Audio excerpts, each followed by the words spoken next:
नमस्कार। India debate में आप सबका स्वागत है। मैं हूं आशुतोष पाठक। मैंने अभी आपसे वायदा किया था कि अभी अपडेट बताऊंगा और आप सबको प्रतीक्षा होगी। हम लगातार इंतजार कर रहे थे कि अदालत से अपडेट आए। आज आप सबकी बहुत बड़ी जीत हुई है। एसएसआर वॉरियर और दिशा के प्रशंसक दिशा के लिए न्याय की आस में बैठे करोड़ों लोगों को आज हमारी लड़ाई रंग लाती हुई दिखाई पड़ रही है। अदालत में कार्रवाई शुरू हो गई 12 साढ़े 12 बजे के आसपास और 12:30 पौने 1 के बीच में कार्रवाई शुरू हुई। तमाम लोग पहुंच गए अदालत। शैलेंद्र नगरकर भी अदालत पहुंच गए और आज फिर वही कोशिश की गई मित्रों कि किसी भी तरीके से इस केस को और डिले किया जाए। 2 जुलाई की तारीख, 16 जुलाई की तारीख और अब अपेक्षा थी कि 7 अगस्त की तारीख को भी आगे बढ़ा दिया जाए।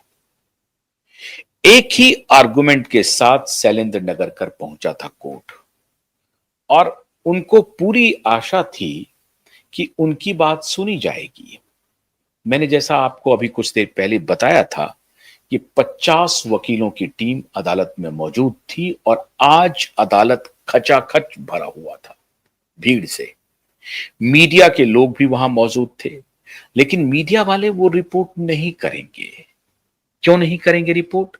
क्योंकि उनके आका उनको कहते हैं कि ये सब रिपोर्ट मत कीजिए। अदालत ने जबरदस्त फटकार लगाई और सीधा सीधा ये अगर मैं कहूं तो सीधी फटकार अदालत ने सरकार को लगाई। शैलेंद्र नगरकर ने कहा कि मिलॉर्ड, मुझे 2 सप्ताह का समय दे दीजिए। मिलॉर्ड ने कहा कि क्यों आपको 2 सप्ताह का समय दे दें? क्यों दिया जाना चाहिए आपको 2 सप्ताह का वक्त? ऐसा क्या आपने पिछले 2 सप्ताह में नहीं किया जिसके लिए और 2 सप्ताह का वक्त चाहिए? आप कहना क्या चाहते हैं? स्ट्रॉन्ग ऑब्जेक्शन नीलेश ओझा जी की तरफ से दर्ज किया गया और नीलेश ओझा ने कहा कि शैलेंद्र नगरकर को कस्टडी में लिया जाए। मिलॉर्ड, शैलेंद्र नगरकर भौचक रह गए अदालत में। यह सुनकर के उनके हाथ पांव फूलने लगे, क्योंकि अभी तक तो शैलेंद्र नगरकर अदालत में सुनवाई नहीं कर पा रहे थे ना, जा नहीं पा रहे थे। मित्रों, आज आप हैरान हो जाएंगे कि नीलेश ओझा जी ने अदालत में क्या कहा। मेरे साथ अभी एक आप ये कह सकते हैं कि दुर्भाग्यवश अभी नीलेश जी हमारे साथ नहीं हैं, वरना वो हमारे साथ लाइव जुड़ते, क्योंकि मैंने आपको बताया कि उनको घेरने की पूरी कोशिश हो रही है। उनके खिलाफ एक कंटेम्प्ट की प्रोसीडिंग्स की सुनवाई हो रही है। कंटेम्प्ट के लिए वो खुद अपीयर हो रहे हैं, लेकिन जैसे ही वो अदालत से निकले, हमसे उन्होंने तफसील से पूरी अदालती कार्रवाई हमसे शेयर किया और मैं बिना वक्त गवाए आपसे मुखातिब हो रहा हूं। नीलेश ओझा ने कहा कि शैलेंद्र नगरकर को कस्टडी में लिया जाना चाहिए। अदालत ने पूछा, आपका क्या तर्क है?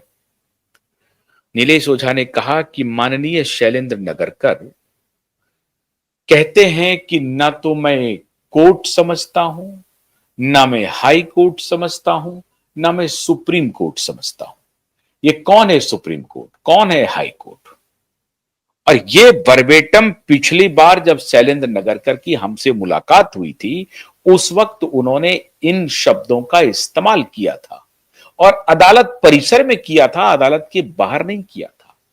हमसे बातचीत में उन्होंने कहा कि हमने बहुत सारे सुप्रीम कोर्ट और हाई कोर्ट देखे हैं, ये वही शैलेंद्र नगरकर हैं। इनको अदालत की अवमानना करने का ऐसा लगता है कि ये सोच समझ करके काम कर रहे हैं। ये वर्दी में एक वर्दी वाले गुंडे की तरह व्यवहार कर रहे हैं और जिस लहजे में ये बोलते हैं उससे साफ साफ लगता है कि इसे किसी की परवाह नहीं है, अदालत की बिल्कुल परवाह नहीं है, हाईकोर्ट सुप्रीम कोर्ट को कुछ समझता ही नहीं है। ये शब्द आज नीलेश ओझा जी ने भरी अदालत में कहा। इसके बाद माननीय जजों की त्योरियां चढ़ गई।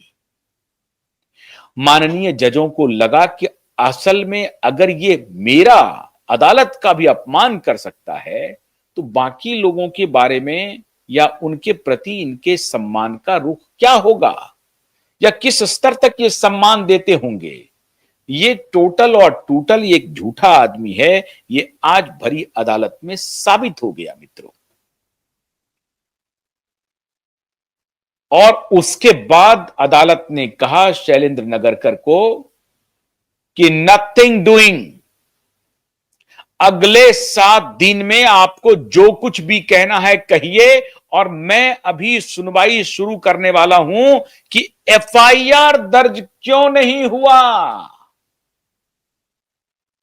अदालत ने साफ साफ कहा कि माननीय शैलेंद्र नगरकर, ये आपके रिप्लाई पर तो मैं बाद में बात करूंगा, जो माननीय नीलेश जी कह रहे हैं उस पर तो मैं बाद में बात करूंगा, मैं इस पर बात करूंगा कि एफआईआर रजिस्टर हुआ क्यों नहीं।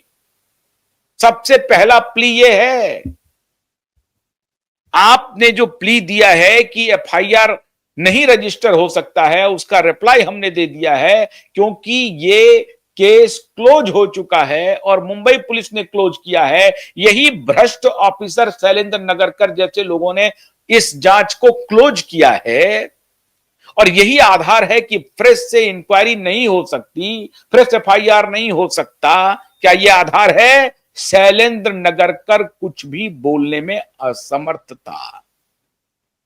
शैलेंद्र नगरकर की तरफ अदालत की त्योड़ियां इतनी चढ़ी हुई थी, उन्होंने कहा कि आप क्या कर रहे हैं आपको मालूम होना चाहिए। अदालत जिस तरह का व्यवहार कर रही है आपके प्रति, आपको गंभीर होना चाहिए। आपको बहुत लूप दे दिया। 2 जुलाई को आप एपियर नहीं हुए, 16 जुलाई को एपियर नहीं हुए, आज आप एपियर हो रहे हैं और एपियर होने के बाद कह रहे हैं कि मुझे 7 दिन का और वक्त दे दीजिए। क्यों वक्त मांग रहे हैं आप? सबसे पहले तो मैं सुनवाई करने वाला हूं कि एफआईआर रजिस्टर क्यों नहीं हुआ, किसके कहने पर एफआईआर रजिस्टर नहीं हो रहा है। आपने जो रिप्लाई दिया है वो उस रिप्लाई का मतलब क्या है? फिर एसआईटी गठित क्यों हुई? सबसे पहले तो नीलेश ओझा ने इन्हें कह दिया कि भैया सर मिलॉर्ड, इन्हें आप कस्टडी में लीजिए, इसका ऑर्डर दीजिए, क्योंकि ये व्यक्ति कोर्ट को कहता है कोर्ट को मैं कुछ नहीं समझता। आम बोलचाल